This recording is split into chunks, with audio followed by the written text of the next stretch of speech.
I kept saying, I told my dad, look after him. I didn't look after him already. And I felt so guilty.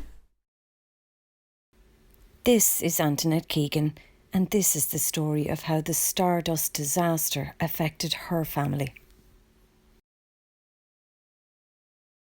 I'm Martina Keegan, survivor of the Stardust disaster, and also lost my two beautiful sisters, Mary and Martina Keegan. The Stardust disaster was a fatal fire which took place at the Stardust nightclub in Artane in North Dublin in the early hours of Valentine's Day 1981. 48 people died and 214 were injured. I actually wasn't going to go that night, and then I wanted to go, right, and my dad kept saying, no, don't go, don't go, don't go. But I had nothing to wear because, like, even though there was a build-up to it, and I had said, I haven't even got anything to wear, because normally I'd have something different on every week. Like, I was working and I'd go into Cassidy's and I'd buy a different top and I'd have something different, but this particular weekend I didn't prepare myself. So my younger sister Martina said to me, I'll give you a lot of my white blouse. And I actually loved that white blouse. It was like a white silk satin blouse. It actually saved my life. It did save my life, but I got loaned that off her. But I remember, right, my dad kept saying, please don't go, it's Friday the 13th, it's Friday the 13th, don't go. And I was, oh, Dad, we'll be all right, I'll look after him, because I was like the ringleader. And I'd say, Dad, we'll be okay, I promise you, I won't let it happen to any of us, right, be okay. And the reason why my dad didn't like Friday the 13th was he was in the territorial army and he was doing a parachute jump, and it was on Friday the 13th, and when he was doing the jump, right, the parachute failed to open, so he came down and broke limbs, right, I think it was 13 different limbs he broke on Friday the 13th, and he always was superstitious over that. But anyway, Mary, Martina was upstairs getting ready, right in the bedroom, and my ma was up there with Lorraine and Suzanne, and we were having like a bit of a laugh and a joke, right. My brother John was getting ready, and like we're watching like what one of us putting clothes on and what makeup we're gonna wear and our hairstyles. Like at the time I used to wear mine like Farrah Fawcett Majors. It was done like in the wings and this side and this side, and then straight. But Martina, she was like a little model. She was like a real Marilyn Monroe, like my ma. And Mary done her hair the same as mine. Martina was snow white, blonde, pure blonde, no dye, nothing in it. And she got all dressed up now. She was fabulous, absolutely fabulous. Mary, that particular night, wore a dress with straps in it, and then a little jacket, matching jacket that went over it. And she said to me, Ma, she said, will you do us a favour? And my ma said, what's wrong? She said, like where the little straps is on the dress, she said, can you sew it onto me bra so you can't see me bra? So I remember me ma sewing it onto her bra, and she stuck the needle in Mary, and Mary went, ouch. And my ma said, oh, I'm sorry, Mary, I'm sorry, I didn't mean that. Whatever way my ma was putting the needle in to sew onto the strap. And my ma said, I'm sorry, I didn't mean. She goes, no, it's grand, right. But Mary just went, ouch. And like Mary went with Mary Kenny, who lived around in Macroom Road, and I went with Martina up to my friend that lives up in Kilmore, Helen, and we went down to the Stardust. We got on the queue, and on any particular night that was going to be a big event, you'd always have to separate yourself, right? You couldn't go in as a group, because if you went in as a group, right, they'd say, no, sorry, you can't come in tonight, you can, and we'd be divided up, right? So what we done that night was me, Martina and Helen, we got on the front of the queue, and Mary Kenny got a few behind us. So when we got in, our handbags were searched, and like everything was okay, so we could go in once there was nothing in the handbag. We paid our £3 admission fee. That included the supper. It's sausage and chips or chicken and chips. That particular night was sausage and chips. And then we waited for Mary and Mary Kenny to come in. And when they came in, then we just went in. Then right, you know, we decided that we wouldn't put our coats into the cloakroom or our handbags on this particular night, because like the place is going to be packed, and then there'll be a waiting time to get your coat and your bag when the disco competition was over. So when we went in, I noticed it was very strange. Like all the times I've been down there, right, and even my sisters and all, they found it strange, and our friends found it strange that the West Alcove was actually closed off that night. Because as you walked in through the main door, right, the West Alcove was on this side, and that was shuttered down, it was closed off. I said, that's like strange, like a big event like K-Tel competition, right, and they have it closed off. And we went over then to the North Alcove, and we were actually like a great see, right, we were sitting beside the toilet, beside the bar, and beside the dance floor, so we could actually keep an eye on our coats and bags that night. And literally we were up dancing. I was at going to the bar. Mary didn't drink, Martina didn't drink, and Mary Kenny didn't drink. I think Mary drank Baby Sham, and Martina had that as well, and Mary Kenny. But me and my friend got a glass of herb. That's what we had that night. And we got up on the floor and we were dancing away and having a bit laugh and everything else, right? And then the disco competition was going to start. The DJ was at the saying, like, we're going to have the competition starting, right? This is the K-Tel competition for the disco dancers. And then, like, all the groups got up on the floor and they were all dancing. And then, when that was over, then everybody got back up on the floor again and were dancing away.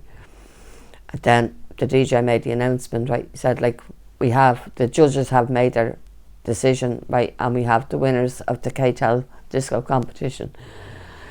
So the winners was announced, right, was Errol Buckley and Julie MacDonald. They won the disco competition. So after they got their prize, right, we all got back up on the floor. They were actually doing the dance again, and everyone got on the floor and was dancing again. And while we were on the floor dancing, right, we were like, you know, having the usual, like, laughing and joking, and then, like, I noticed the smoke then coming across the ceiling. And I thought the DJ was after letting the special effects off. And then my friend said to me, look over there, pointing to the West Alcove. And I looked over and there was a small fire, about 18 inches high, that you could have thrown a pint of drink over and it would have put out. And the DJ made the announcement then. He said, right, for everyone to stay calm. There's a small fire, we have it under control. Nobody panic, don't panic. So, like, we thought everything was under control. But we actually start walking back towards the North Alcove, where our coats and bags was, and then the DJ made another announcement. He said, for everyone, please make their way to the nearest exit, right? The fire, like, is getting bigger, right? Please make your way to the nearest exit. We grabbed our coats and bags, and for years, right, like my dad said, you should have left your coat and bag, right? But we thought, like, you know, this is our personal stuff, we have to bring it home with us. And, like, I hold our key was in it because my dad was working in Cadbury's that night and my mum would have been in bed. So we'd no way of getting in, right? And all these little petty things, right? Things that you think are important, that weren't important, right? And it was only afterwards, right, that, like, we said, coat and bag can be replaced. But we were about 6 foot away from the door, and next to all the fire was shooting across the ceiling, and the ceiling was coming down. It was just panic everywhere. I always remember, I couldn't even breathe and kept saying, oh God, please help us. And then, as we got near the door, we were about 6 foot away from the door, we were pushed to the ground and everyone was trampling on top of us. And I tried to cover my head and all, right, with my coat, because the flames was coming down on top of us. And I couldn't breathe.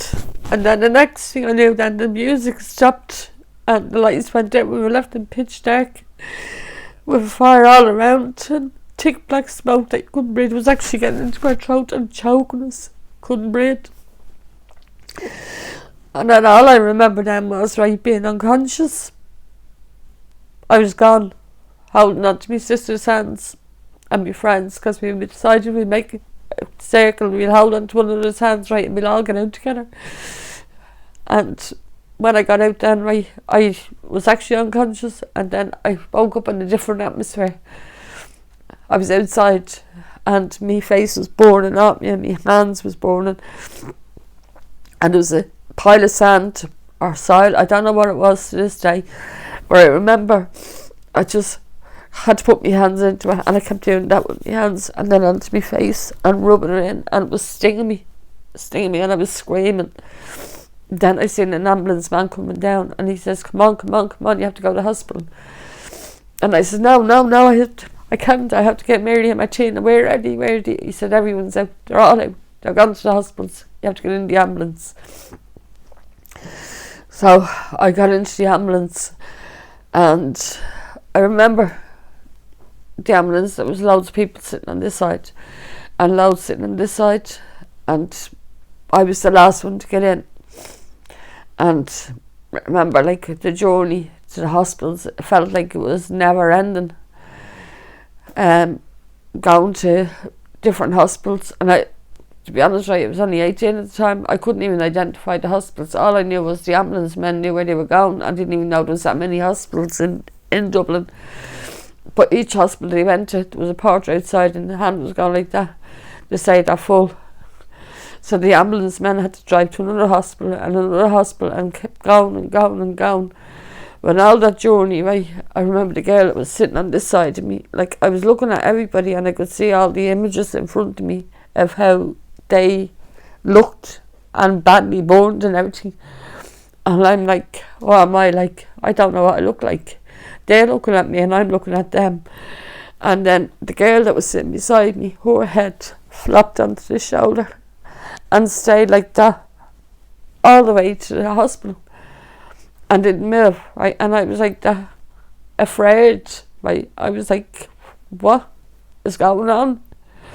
I was innocent and naive, and eventually got to Dr. Stevens' hospital. We're taken out of the ambulance, and the girl, right, was held up. I don't know whether she died on my shoulder to this day, I honestly don't know. But she was held up, and I just kept looking. Then was brought in to Dr. Stevens' hospital and put into a cubicle on a trolley. And I always remember the cubicle would have been probably about this size, the width of a trolley. And on either side, right, was kind of like plasterboard or whatever it was. But I kept doing that with my hands because they were stinging me, right, and they were hurting me, and I was screaming. And then I was gasping for my breath because I couldn't breathe, and I was playing that, somebody help me, please help me. So then I was taken out of the cubicle and brought into a ward, right, and then all I remember then was like tubes being put into me,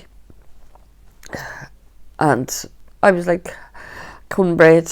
My hands get put into plastic, all cream put on my hands and plastic bags put on them, and the same with my face, my hair and all was gone. And I just lay in the bed, right? I kept saying, what's that happening? Like, I should be at home. Where's Mary and Martina? At the time, Annette had no idea that while she had been rescued, her two sisters tragically had died in the Stardust fire with 46 other young people. I kept saying, I told my dad, look after them. I didn't look after them. Where are they? And I felt so guilty. Then my mum and dad came in, I don't even know what time it was, and they walked straight past my bed, and I kept calling, trying to call my mum, I couldn't even talk. And they passed me 3 times, walked back and forth, and I was saying, they don't even know who I am, and I'm calling them. And then they came over and they went over to a doctor, and I seen the doctor pointing over to me, and then I seen my mum and dad looking at me, and I knew by their face, right, that it wasn't a good sight for them. And I said, I said, don't talk. because she was at being told off the doctor, right, that my lung had collapsed and the other one was very severely damaged, and that if I had been told any bad news I was going to go into shock. And I just kept saying to me, "Ma, Miss Mary, she's grand, she's in the matter." Tina, I said, and she goes, "She's in the mid. They're okay, they're fine." And this went on for 2.5 weeks. While I was in the hospital and on the life support machine, and then, like, I was confined to the bed. I couldn't even get out and go into a toilet. Like, I was totally confined to the bed, and literally when it was time for me, like, to get up and I was able to sit in the chair and then go to the toilet, still I couldn't even look in the mirror because there was no mirror in the bathroom. The mirror was taken, and I'd asked my cousin, right, Paul Sheridan, I said, "Will you do me a favour, will you get me a mirror?" And I wasn't allowed a newspaper, I wasn't allowed the television, I wasn't allowed the radio. And he said, "Okay, I'll get you one." So he came up with a mirror, right, that I was supposed to look at myself in it, but there was a picture on the back of the mirror, right, that I couldn't see myself, like of a car. And I'm trying to look through the mirror, right, might get a little speck that size, right, that I could see a little bit. And he says, "Why didn't you get me an ordinary mirror?" He says, "Because I knew you were into cars." He said, "You love cars." So I couldn't see myself. John Keegan is the eldest boy. Up until today, he's never spoken about the Stardust disaster. My name is John Keegan, and my 2 sisters died in the Stardust fire. Mary and Martina. Ansel was injured, and I was refused on the night. And thinking back, sometimes I just can't. I can't give it much thought, actually. I think to survive, I had to sort of block it out of my head, and just don't remember. I remember all the good years with the sisters, all right, but part of me changed that night, and I was just trying to survive. That's basically it. Just it done something to me that I can't recall. Memory went, and I just struggled for so many years, and I can't think of that night really anymore. It's a place I never want to go back to. Probably if I'd have went in, if I'd have got in, I know I wouldn't be here today, but I was refused. And I definitely wouldn't be here, because if I couldn't have got my girls out, sisters out, I wasn't coming out. You know. So it was a godsend. I got refused on the night. You know, I just hope for all these people that's looking for justice, they will get justice, so they can move on wherever at the time they have left, because it's eating them all up. It's really taking their lives too, even though they're living. Suzanne Keegan is the youngest girl.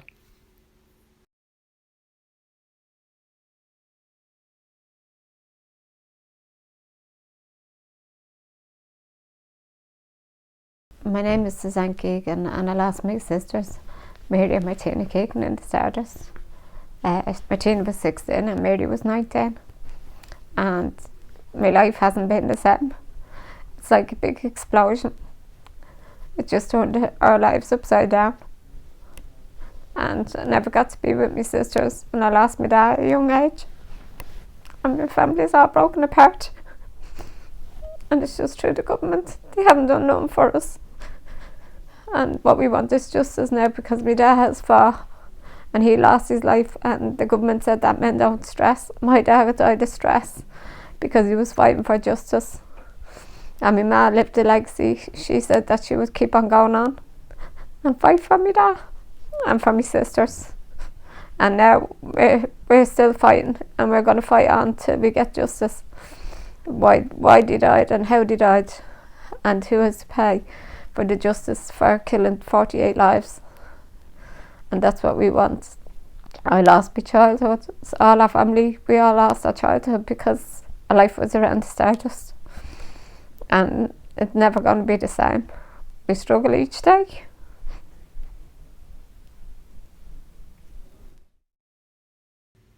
As Antoinette clung to her life in hospital, her parents clung to the hope that she would survive, and by doing that, they made a choice not to tell her that her sisters had died. Sitting in the chair that Monday, right, and I had been anointed 3 or 4 times, given the last rites, and a priest came in, and in all the time that my mum and dad was coming up, they were changing from their funeral clothes into their ordinary clothes after burying their 2 daughters on the 18th of December, or the 18th of February. And they were coming up in ordinary clothes, and she said, Mary and Martina's doing great. They're doing great, they were asking for you. And I said, Ma, I said, were they burned badly? And she goes, no. Mary only had like burns here and there. Martina had them on her legs, right? But they're grand, they keep asking for you. All that time I didn't know my mum and dad was at the burying them. And this particular day, I was sitting on the chair, and next while the priest came in. And he just walked straight over to me, and he just says, hi, he said. And I said, hi. And he goes, what's your name? I said, Anthony. Anthony what? I said, Anthony Keegan. And he goes, oh, that's right. I always remember his finger going like that. That's right. He said, your 2 sisters died. And I went, no, they didn't. They didn't. I said, they're in the matter in the mid. And he goes, no. He said, they're dead. And I said, no, they're not. They're not. I went hysterical. And I screamed the word down. And I always remember, just call her the matron. She came over and she said to me, right, she said, now that's it. Stop screaming and stop crying. She said, you want to go home. You won't be going home. She said, if you keep screaming and crying, you'll be staying here longer. And that terrified me. It terrified me. I kept saying, I can't, I have to go home. I have to go home. I'd never been away from home before. I like go out in the night out, right, and then go home. But 2.5 weeks in hospital, right, and like not with my sisters, they weren't even near me. And my mum and dad walked in, right, the priest had left, and my mum and dad walked in, and my dad seen me like roaring crying, and he came over and he said to me, he said, what's wrong? I said, tell me it's not true, please tell me it's not true. And he goes, what? I said, Mary and Martina, are they dead? And he goes, who told you? I said, a priest. And my dad ran around the hospital looking for the priest. And my ma, I said, Ma, why didn't you tell me? She said, we were told not to say that because you're going into shock and you could die as well. And she said, we buried Mary and Martina, they're in heaven. She said, but she said, we didn't want to lose you. And then my dad came back and he said he couldn't find the priest. I don't think the priest done it intentionally. I honestly don't. To this day, I don't think he did. But in all the time, like the Stardust and everything else, my dad, my man never lost their faith. They continued to believe in God. They continued to go to mass. And my dad always had to think, like when we came down the stairs, he'd say, did you say our prayers? At night time before we went to bed, we'd kneel down and say our prayers. We were always a very happy, close family, and that Stardust pulled us all apart. It ripped the whole family apart. Christine and John Keegan showed extraordinary strength by pretending Martina and Mary were alive in order to keep Antoinette alive. For as long as I live, I don't know how they done it. I honestly don't, right? Because I would never be able to do it. I couldn't. I wouldn't be able to go in and see one of my other children, right, if I was buried too, and say, oh, they're doing grand. I couldn't even hide the tears, right? I couldn't even hide the pain. Like, I always remember my ma saying, like, when me and Mary was born in Manchester, that's when my ma and dad got married in 1960. They decided to move over to England and they moved to Manchester. And when my ma had Mary first, right, she said she always remembered when she was born, right, I want to see her. And she counted her fingers and her toes and made sure every part of her limbs was there. But the thing about it is when she lost Mary and lost Martina. It was a closed coffin. And this is the hurtful part, right? And how she done it, right? She said, I want to see them, I want to say goodbye to them. And my ma was told to remember them the way they were. Because Mary was left with no legs and no hands and half her head missing. And that's all on the coroner's thing. And that's all because of a fire. That wasn't because of a fire. The whole thing happened up in the roof space and came down on top of us. And I've said it for years, but the state doesn't want to believe what I know. They said I'm wrong. But I'm actually a witness. They said it's not in the Keegan Tribunal book. Right? You're telling lies. We've been told that we're telling lies all along. The state covered up on us, right? They done all this. I mean, 48 went to their graves. Their right to life was taken away from them. They've never been like vindicated or validated for their rights to life. They were accused of arson. And for 27 years that stood on the public record until we got it off with my ma's determination to remove it. Or a determination since my dad passed away in 1986, right? I have to say, right, I could honestly say from myself, right, from me as her daughter, I could never say I'd ever walk in my ma's shoe steps or walk in her shoes, right, because she was the most amazing, strongest woman, right, that we were all privileged to have as a mother. She really and truly was. She never gave up, never. Not even on her dying bed in here. Despite 48 young people losing their lives in the Stardust disaster, 40 years on, no one has received any justice and family members have begun to pass away. 1981, right, Charlie Hottie announced there's going to be a tribunal inquiry and chaired by Justice Ronan Keane. That concluded, it started I think in March 1981 and it concluded then. It sat for 122 days and then in 1982, I think it was November, it concluded, right, that was probable arson. There was no evidence of arson and no evidence of anything. Did you give evidence of that? At the tribunal, no. I blanked, I couldn't even talk to my ma and dad about it. I blanked it in my head because I was having nightmares all the time. And I was having nightmares, right, one night in particular, right, was a really bad nightmare that I had, and I got out of my bed. Now I had done this loads of times. Went into my mum and dad and said, can I sleep in the bed beside you?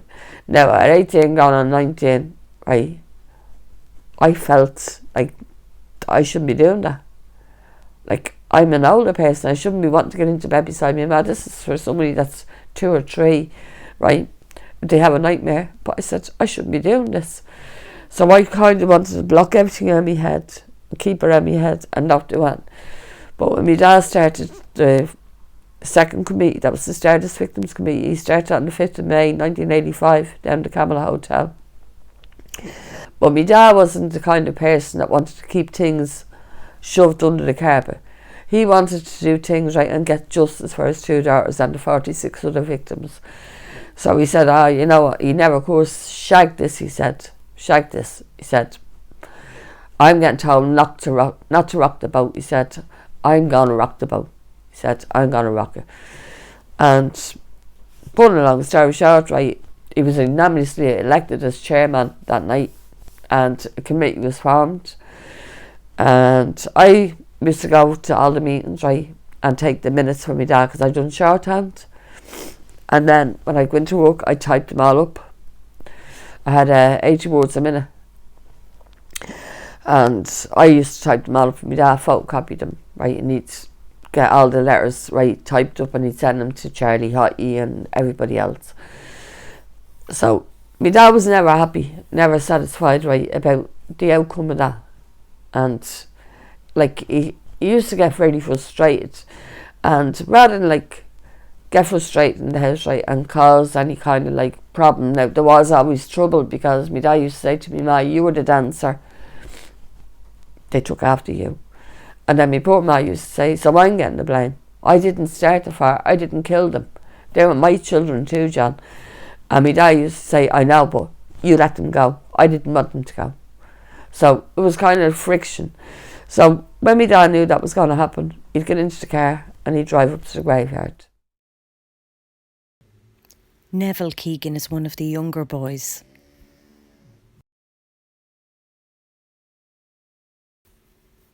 This is Lorraine Keegan. She's one of the middle children. Hi, I'm Lorraine Keegan. My sisters Mary and Martina Keegan died in the Stardust on the 14th of February 1981. I was 13 and it's taken a devastating effect on me and the way I raise my kids at the moment. They haven't had a life. Their life is around Stardust because the way I look at it is no school has educated people the way they should about that night. A lot of the truth was hidden and it should be allowed come out now.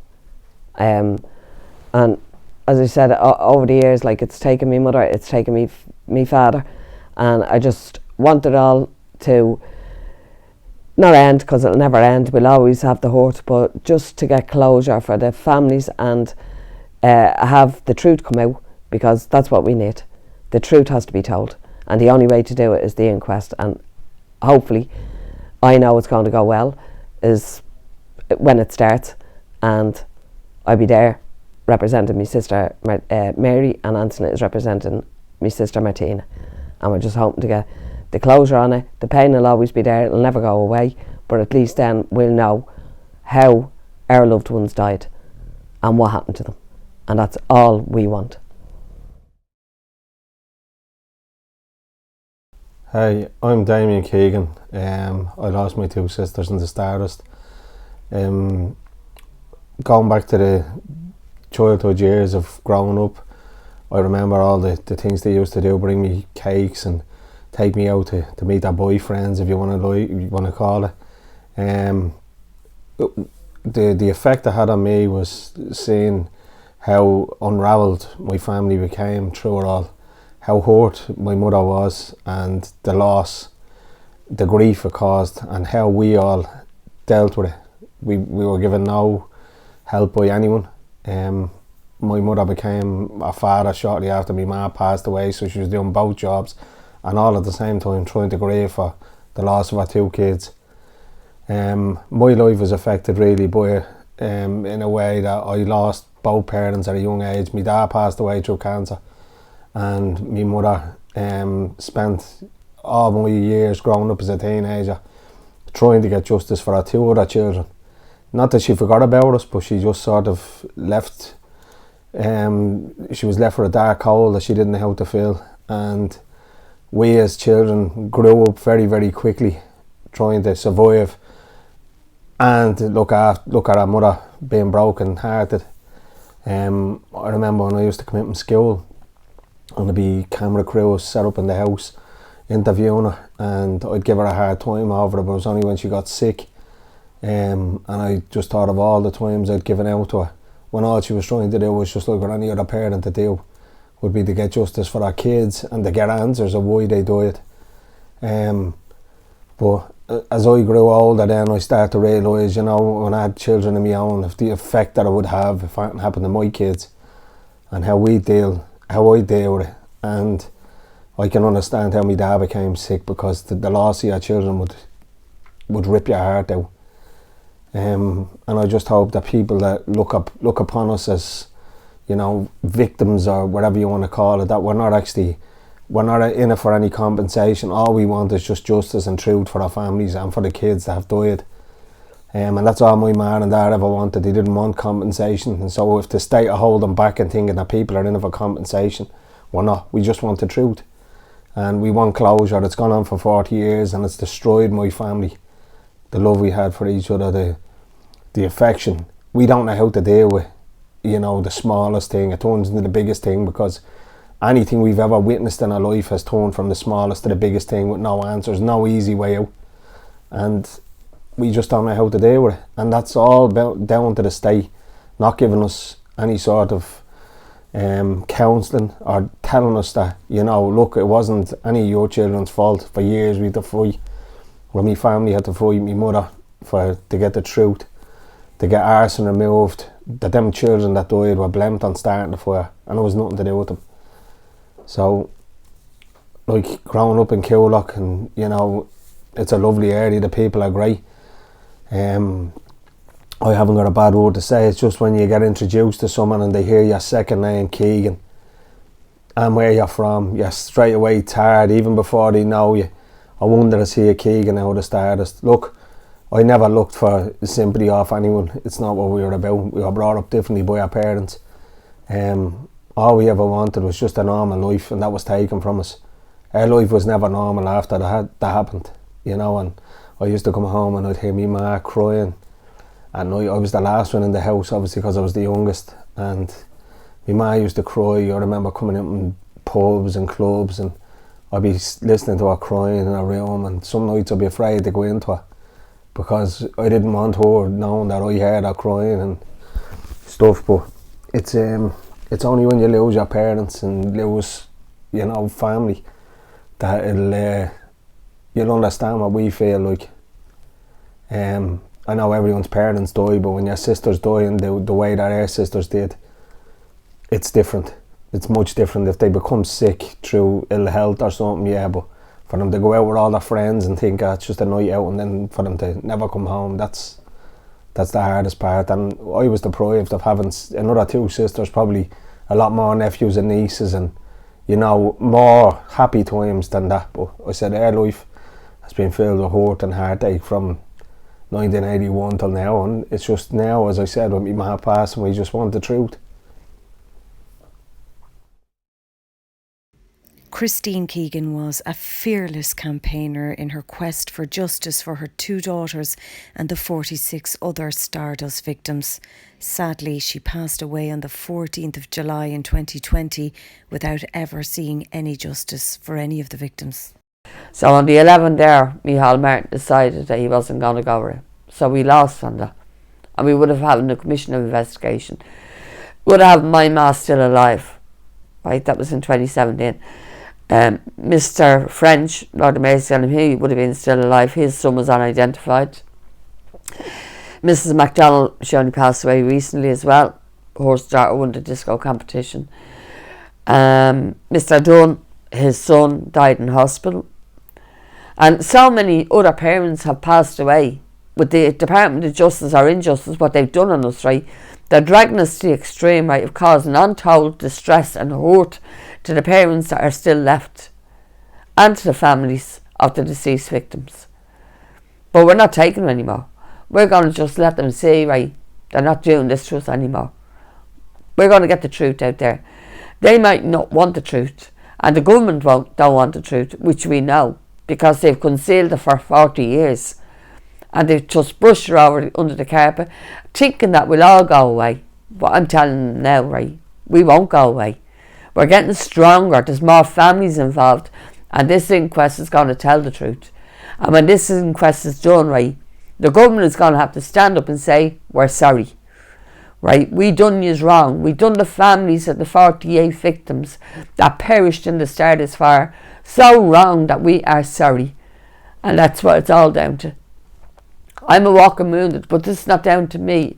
We're fighting this for the 48, that their rights to life was taken away from them. They've never been vindicated or validated for the cause of the fire rate. They were branded arsonists, as was everyone that was in that building that night. Every single person that was in that building. And the state still has not said they're sorry for branding us arsonists. They class us all, right, as like people, right, that didn't matter. As the saying was, right, my dad used to say, if we came from Donnybrook instead of Bonnybrook, it would have been a different scenario, because we're just working class people. But I guarantee you one thing, if it had been the Taoiseach Star, or any TD Star, or any high profile person's daughter or son, right, this would have been over a long, long time ago. We're treated so inhumane, right? The systematic abuse that we have sustained off the Irish state, the establishments, the Department of Justice, the whole lot, right, the world will see, right, we, the families of the 48 victims, have been abused for 40 years off the Irish state and the establishments. 40 years of hell on earth. It's consumed Stardust breakfast, dinner, tea, injustice, consume, right, Stardust, right, tattooed on your forehead, you walk out, recognised, that's your one from the Stardust. Called the Stardust families. Like, we all had names. And, like, before the Stardust even happened, right, like, I'm sure every family that was affected had a really, really happy family. But that Stardust ripped families apart. It ripped them apart. There was more divorces and separations and children that couldn't handle things anymore, right? That were self-harming themselves, taking drugs because of what was going on in the house, thrown into alcohol. Like, it just literally ripped families apart to the extreme where, like, no mother and father would have ever thought was going to happen. No brother or sister would have thought was going to happen. Like, growing up, like, before the Stardust, right, it was real, like, our family was real happy, real close. And then when that Stardust happened, like, I blamed myself. My family didn't blame me, but I felt the guilt. I felt it. And I'm sure that happened in every family, right? That there was, like, the husband blaming the wife, would you let them go to the disco? Right, you done this, you done that. I'm sure it happened in every family. But what happened behind closed doors was kept behind closed doors, right? And maybe it wasn't a good thing that we done that.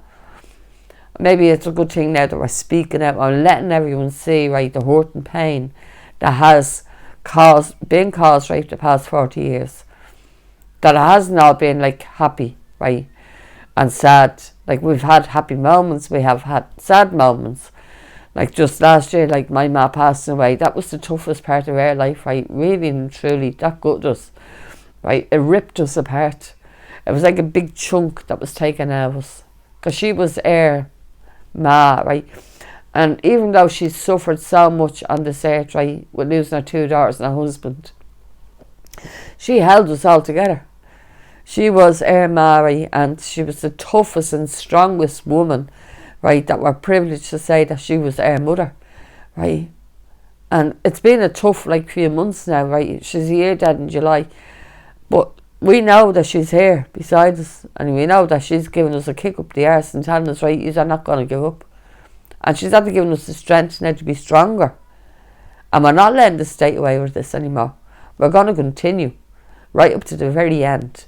I feel like, you know, that, like, she was getting tired, right? She was getting tired, and, like, she's always talking about my dad, right? And she'd say, poor John, right? Yeah, poor dad, right? I miss him terrible. And I used to say, Ma, he's in a better place than this. This is hell. I know, she said. And Mary and Martina, I miss them too. And, like, that, right, this is the room that she passed away in the bed there, right? And she spoke about me ma, her mother and her father, and she spoke about her brothers and sisters that had all passed away. But she kept emphasising about me dad and Mary and Martina, right? And it was like as though she knew they were waiting for her. And her only big comfort is, right, that she's out of pain. She's no more pain. She's no more heartache, right, fighting against injustice. We're going to do it for her. And we all stood here and promised her on her bedside, right, that, Ma, you need to relax. You just relax. Be comfortable. We're going to be here for you. We're all here for you. We're going to do this for you. We're going to finish it. And even though our eyes was closed, right, and she was, like, listening and nodding, and then the eyes was blinking. She acknowledged, right, that we're going to do it, and we're getting stronger. And this state is not going to get away with no more. Because my ma should be still alive. My dad should be still alive. 48 victims that were unlawfully killed should be alive. And all their parents and siblings should be alive. The Stardust has ripped a big chunk of all our lives. A big, huge chunk. And the state has covered up. But the cover-up stops. The book stops now. Because I'm writing a book. And everything that's in that book right, is going to reveal the truth, and it's all backed up with evidence, and the state can't deny it. It's unravelling the truth, and the world can see what the Stardust done to all those families and what the state stood over. Corruption to the highest level.